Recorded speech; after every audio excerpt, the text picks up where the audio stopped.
Dando sequência aqui, pessoal, a nossa explicação, né, sobre o que é projeto, suas definições, seus componentes, né?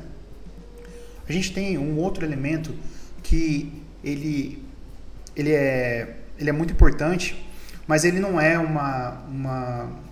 ele muda de pessoa que elabora para pessoa que elabora, né? Então, o que eu vou estar falando aqui um pouco para vocês é sobre a EAP, Estrutura Analítica de Projeto, tá?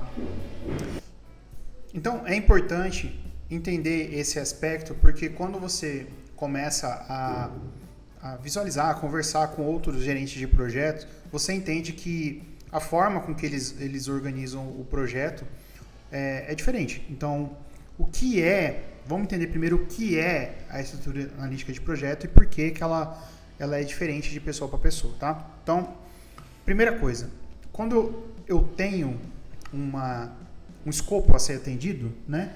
A gente falou um pouco sobre o escopo em outro vídeo. Quando a gente tem um escopo a ser atendido, é muito difícil a gente gerenciar um escopo muito macro, né? Então eu vou falar assim, eu vou entregar uma casa unifamiliar. Vou dar um exemplo da casa ainda. Tudo bem, mas como é que eu pago isso? Como é que eu meço isso? Isso daí está atrasado ou não? Então eu vou fazer uma casa, essa casa vai levar, sei lá, 5 meses, 6 meses para ser feita.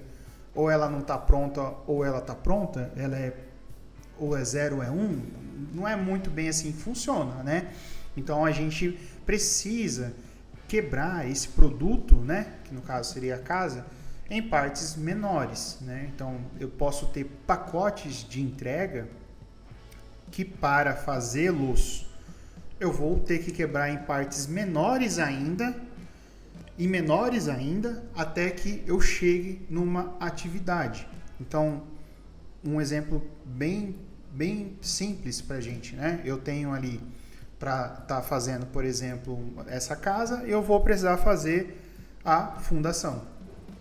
Entenda que a fundação, por mais que seja menor do que a casa, ainda é muito grande.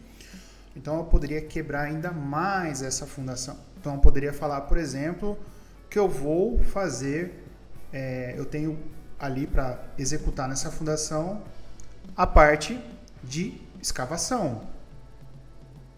Aí eu tenho a parte das estacas, por exemplo. Fundação rasa, né, ou fundação profunda, vamos colocar assim de maneira bem simples de estacas. Beleza, ali eu poderia ter o bloco de coroamento, né? Então perceba que o que era somente a casa, de maneira bem simplória, eu quebrei ali em pelo menos mais 1 grau. Então eu quebrei, por exemplo, em fundações.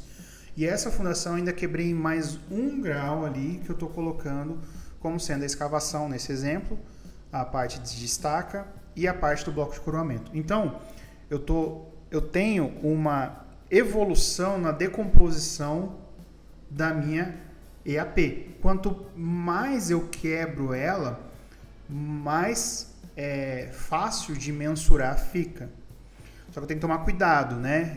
Existe um limite de quebra, de quanto que eu quebro quanto que eu decomponho uma EAP. De maneira simplória, o quanto que você quebra a EAP é o quanto você consegue verificar se a atividade está sendo feita ou não. É o quanto você consegue monitorar. Então, se eu consigo monitorar até o 3º grau, para que eu vou quebrar 5 graus? Só para me dar trabalho na organização? Só para eu me perder ali em relação aos cálculos, a ponderação, esse tipo de coisa? Não faz muito sentido, né? Então, eu tenho que ter uma noção que eu decomponho até um nível de atividade que eu consiga medir, tá? Existem alguns autores que colocam algumas questões bem interessantes, né? Então, a gente tem ali o Aldo Doria, né? Que se não for o melhor, é um dos melhores aí na área de planejamento, né?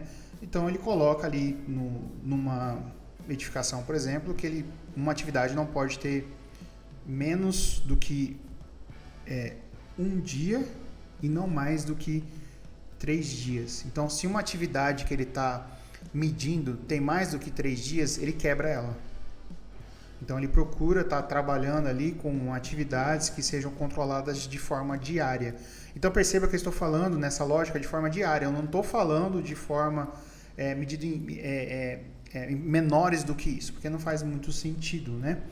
Até porque no nosso dia a dia, né, os nossos próprios documentos são elaborados em questões de dias, né? Então eu tenho o diário de obra, né? Um exemplo, né?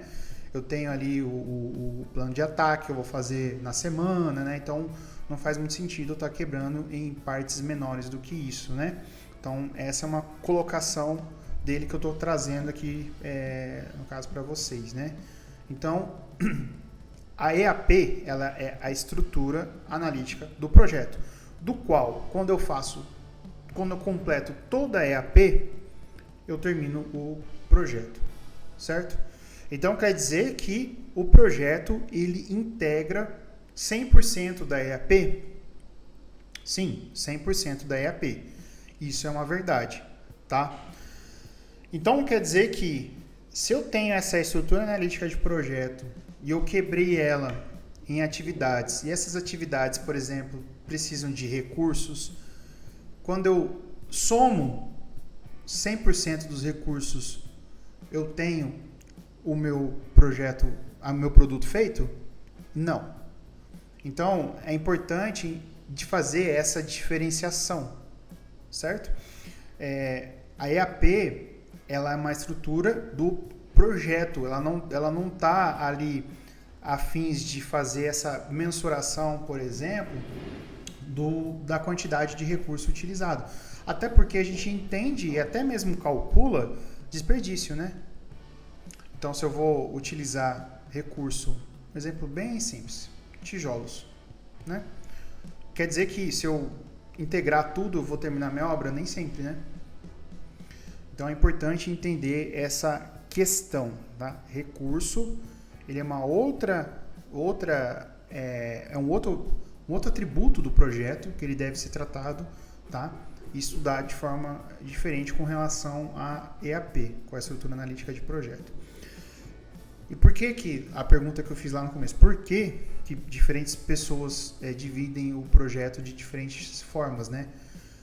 Porque eles têm uma experiência, uma bagagem diferente.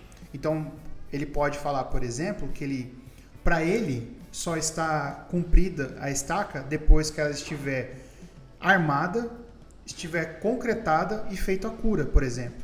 Para outro, ele pode atribuir um peso menor a uma atividade e ele receber a escavação, ele receber a armadura, tá? Ele receber a concretagem, enquanto o outro só recebe inteira. Então, por isso que diferencia. Se você pegar vários planejadores, você vai ter ali, para o mesmo objeto, para o mesmo produto ou serviço final, né? Você vai ter diferentes EAPs, tá? Porém, existe sim uma similaridade, tá? Existe sim uma similaridade, principalmente entre o pessoal de arquitetura. Por que existe uma similaridade entre o pessoal de arquitetura quando eu falo na EAP de elaboração de projetos de arquitetura? Eles são ensinados durante a faculdade a ter entregas, né, a cumprir todas as entregas do professor, e é interessante que agora, né, se o acadêmico, né, ouviu esse vídeo, ele vai ver as entregas de uma forma diferente, né? Então, o próprio professor ele atribui, por exemplo, a pontuação em relação àquilo que está sendo entregue, né? Então, fazendo um paralelo aí, né, ele está aí executando uma EAP. Então, ele é condicionado daquela forma. Quando ele termina a sua faculdade, ele leva aquilo dali para a sua vida profissional. Então, é interessante que isso faz com que eles tenham uma forma de elaborar a EAP bem similar, tá? É bem interessante essa questão. Mas é isso, a gente tinha que bater um papo aí sobre essa questão da EAP e a gente se vê nos próximos vídeos.